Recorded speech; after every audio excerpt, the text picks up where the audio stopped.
April 30 po siya. During online class po. 6 p.m. po yun. And then, siya po ay recitation that time. So, ito, gamit ko po kasi is yung tablet ko. Ito po yung tablet ko. Then, recitation nga po siya. So, ginilid ko po yung ulo ko. Okay.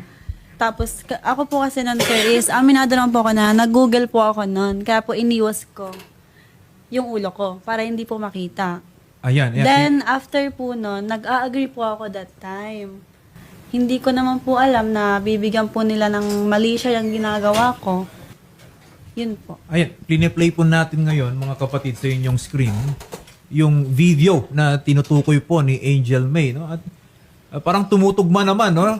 Nandun pa rin yung ulo niya sa may screen, although yung part lang ng tenga. Opo, Ano pong ginagawa niya? Tumatango kayo? Opo, nag-agree po ako sa sinabi ng kaklase ko. Kasi tama po yung sagot niya based sa search ko.